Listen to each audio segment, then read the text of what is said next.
चलिए आज हम लोग बिहार एसआई के क्वेश्चन को देखते हैं जो कि पूछे जाने की संभावना पूरी है एग्ज़ाम में। चलिए स्टार्ट करते हैं। किसने कहा था दरो दीवार पे हसरत की नज़र रहते हैं, खुश रहो अहले वतन हम तो सफ़र करते हैं। किसने कहा था? वाजिद अली शाह ने कहा था। चलिए अगला क्वेश्चन देखते हैं। वायसराय इरविन द्वारा गांधी जी द्वारा प्रस्तुत 11 सूत्री मांग पत्र पर कोई विचार न करने की स्थिति में नमक सत्याग्रह का शुरुआत कब किया गया था? 6 अप्रैल 1930 ईस्वी को किया गया था और 12 मार्च 1930 को दांडी मार्च का शुरुआत महात्मा गांधी के द्वारा किया गया था। चलिए अगला क्वेश्चन देखते हैं। चंद्रमा पृथ्वी का एक चक्कर लगाने में कितना समय लेता है? लगभग 27.3 दिन का समय लेता है। चलिए अगला क्वेश्चन देखते हैं। पारसेक किसका मात्रक है? तो पारसेक दूरी का मात्रक होता है। एक पारसेक बराबर कितना होता है? एक पारसेक बराबर 3.26 प्रकाश वर्ष होता है और इसको कह सकते हैं और 3.08 गुनी 10⁻16 मीटर होता है। चलिए अगला क्वेश्चन देखते हैं। दक्षिण पश्चिम मानसून से सर्वाधिक वर्षा भारत में 80% होता है। तो दक्षिण पश्चिम मानसून से वर्षा होती है कहाँ? तो लद्दाख में होती है और तमिलनाडु में लौटती मानसून से कब वर्षा होती है? निम्नलिखित में से कौन सा सुमेलित नहीं है? तो सुमेलित नहीं है चंदन, जम्मू कश्मीर नहीं, चंदन जो होगा ये आपको हो जाएगा कर्नाटका में होता है, देवदार हिमाचल प्रदेश में होता है, बांस असम में होता है, रोजवुड केरल में होता है। 200 सेंटीमीटर की वार्षिक वर्षा और 25 डिग्री सेंटीग्रेड ताप कौन सी फसल के लिए आदर्श जलवायु मानी जाती है? चावल के लिए आदर्श जलवायु मानी जाती है। तंबाकू है तो तंबाकू में क्या निकोटीन पाया जाता है, चाय में थीन पाया जाता है और गेहूं में कार्बोहाइड्रेट और चावल में भी कार्बोहाइड्रेट पाया जाता है। चलिए अगला क्वेश्चन देखते हैं। अगला क्वेश्चन है आइलैंड नेशन सेशेल्स में भारत का अगला उच्चायुक्त किसे नियुक्त किया गया है? तो इसका आंसर क्या हो जाएगा? 4 नंबर हो जाएगा। चलिए अगला क्वेश्चन देखते हैं। रावी नदी पर जो योजना क्रियान्वित किए गए उसे क्या कहते हैं? यानी रावी नदी पर कौन सी बांध बना हुआ है? रावी नदी पर तो 3 बांध रावी नदी पर बना हुआ है और टिहरी बांध भागीरथी नदी पर बना है और पोंग बांध जो कि ब्यास नदी पर बना हुआ है। चलिए अगला क्वेश्चन देखते हैं। अगला क्वेश्चन है दिए गए कत बंदरगाहों में से कौन सा बंदरगाह कुद्रेमुख लौह एसक निर्यात करता है? तो न्यू मंगलौर हो जाएगा जो कि कर्नाटका में है, विशाखापट्टनम आंध्र प्रदेश में है, कोचीन केरल में है और मुंबई महाराष्ट्र में है। श्रीहरिकोटा कहाँ स्थित है? तो श्रीहरिकोटा आंध्र प्रदेश में स्थित है। चलिए अगला क्वेश्चन देखते हैं। मिलान करना है तो मीनामकन अंतर्राष्ट्रीय हवाई अड्डा कहाँ जाएगा? तो मीनामकन अंतर्राष्ट्रीय हवाई अड्डा आपका हो जाएगा चेन्नई में हो जाएगा और सांता क्रूज का तो मुंबई में हो जाएगा, इंदिरा गांधी नई दिल्ली में हो जाएगा, दमदम कोलकाता में हो जाएगा और राजा सांसी हवाई अड्डा अमृतसर में हो जाएगा। चलिए अगला क्वेश्चन देखते हैं। चलिए इसको मिलान करना है। राजधानी है और वंश है तो प्रतिहार वंश की राजधानी कहाँ थी? कनौज थी। चंदेल वंश की राजधानी कहाँ थी? खजुराहो था। परमार वंश की राजधानी कहाँ थी? धारानगरी थी। सोलंकी वंश की राजधानी अहिलवाड़ा थी। इसका ऑप्शन नंबर ए हो जाएगा। अगला क्वेश्चन है महमूद गजनवी का दरबारी इतिहासकार कौन था? तो इसका आंसर क्या होगा? उत्सवी हो जाएगा। पृथ्वीराज रासो की रचना किसने? चंद्रवरदाई ने किया था। चलिए क्वेश्चन अगला देखते हैं।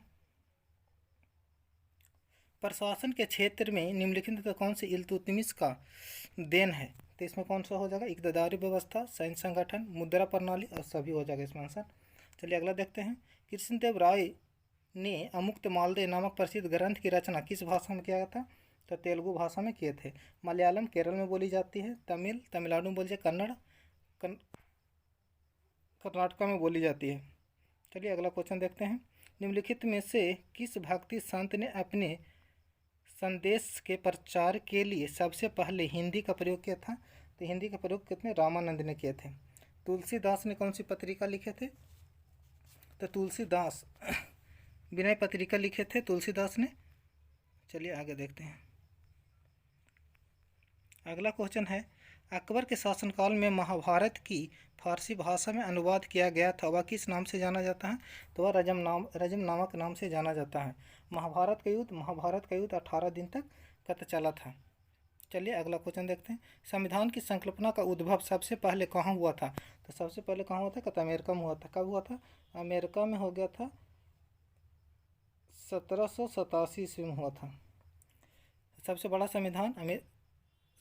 संविधान भारत के संविधान है और सबसे छोटा संविधान अमेरिका के संविधान है। अमेरिका के संविधान में 7 अनुच्छेद हैं। ब्रिटेन अलिखित संविधान की देश कहा, तो ब्रिटेन का अलिखित संविधान है। चलिए अगला क्वेश्चन देखते हैं। सहायक संधि को स्वीकार करने वाला पहला भारतीय शासक कौन था? तो पहला हैदराबाद का निजाम था। कब किया था? तो 1798 ईस्वी में किया था। चलिए अगला क्वेश्चन देखते हैं। बक्सर के युद्ध में अंग्रेजी सेना ने अपने किस सेनानायक के नेतृत्व में मीर कासिम की संयुक्त सेना को पराजित किया था? तो हेक्टर मुनरो था इसका आंसर। चलिए अगला देखते हैं।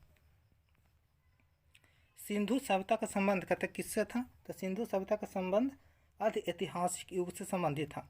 अगला क्वेश्चन है, भारतीय संविधान नागरिकों को कितने प्रकार के मौलिक अधिकार प्रदान करता? तो 6 प्रकार के मौलिक अधिकार प्रदान करता है। मौलिक अधिकार का वर्णन किस अनुच्छेद में है? तो अनुच्छेद 12 से 35 तक में है और भाग 3 में वर्णित है। तो भाग 3 को क्या कहा जाता है? मैग्ना कार्टा कहा जाता है। चलिए क्वेश्चन अगला देखते हैं। ऋग्वेदिक के प्रसिद्ध गायत्री मंत्र का संबंध किस देवता से है? तो सावित्री देवता से संबंधित है। गायत्री मंत्र का उल्लेख ऋग्वेद के कतकैमे मंडल में है। तो ऋग्वेद का किमे मंडल में तो 3रे मंडल में वर्णित है। और गायत्री मंत्र का रचयिता कथा कौन थे? विश्वामित्र थे। और सोम देवता का उल्लेख ऋग्वेद के 9वें मंडल में वर्णित है। चलिए अगला क्वेश्चन देखते हैं। अगला क्वेश्चन है, संपत्ति के अधिकार को मौलिक अधिकारों की सूची से कब हटा दिया गया था? 1978 ईस्वी में हटा दिया गया था 44वें संविधान संशोधन के द्वारा। और 42वां संविधान संशोधन कब हुआ था? तो 1976 ईस्वी में हुआ था। भारत में गैर कांग्रेसी सरकार कब बना था? तो 1977 में बना था। भारत पाक युद्ध कब हुआ था? तो 1971 में हुआ था। चलिए अगला क्वेश्चन देखते हैं। झेलम नदी के किनारे प्रसिद्ध विचस्ता का युद्ध किसके किसके बीच लड़ा गया था? किन 2 शासकों के बीच में? तो सिकंदर और कतपोरस के बीच लड़ा गया था। भारतीय संविधान में 8वें अनुच्छेद में कौन सी भाषा वर्ष 2003 में जोड़ी गई थी? तो 2005 में संथाली को जोड़ा गया था।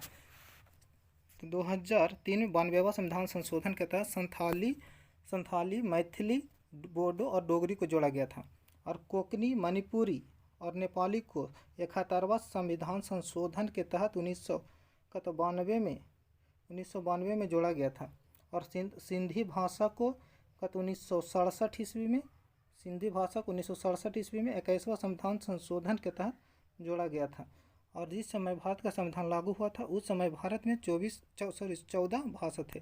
चलिए अगला क्वेश्चन देखते हैं। कहता कुशीनगर उत्तर प्रदेश के किस जिले में स्थित है? तो उत्तर प्रदेश के किस जिले में स्थित है? तो देवरिया जिले में स्थित है। भारत का संविधान कब लागू हुआ था? तो भारत का संविधान लागू हुआ था 26 जनवरी 1950 को। और भारत का संविधान बनकर कब तैयार हुआ था? तो 26 नवंबर 1949 को। भारत स्वतंत्र कब हुआ था? तो 15 अगस्त 1947 को हुआ था। चलिए अगला क्वेश्चन देखते हैं। अशोक ने अभिलेख में प्रयुक्त लिपि भाषा कौन सा असत है? तो अशोक की लिपि संस्कृत भाषा में लिखी नहीं गई थी। ब्राह्मणी जो कि भारत में है। अरमाइक है जो अरमाइक अफगानिस्तान में है। और खरोष्टी जो है आपको पाकिस्तान में है। चलिए अगला क्वेश्चन देखते हैं। प्राचीन भारत के महान व्याकरण के लेखक पतंजलि किसके समकालीन थे? तो पतंजलि पुष्यमित्र शुंग के समकालीन थे। चलिए ओके, थैंक यू। आज के लिए इतना ही। Okay, bye bye.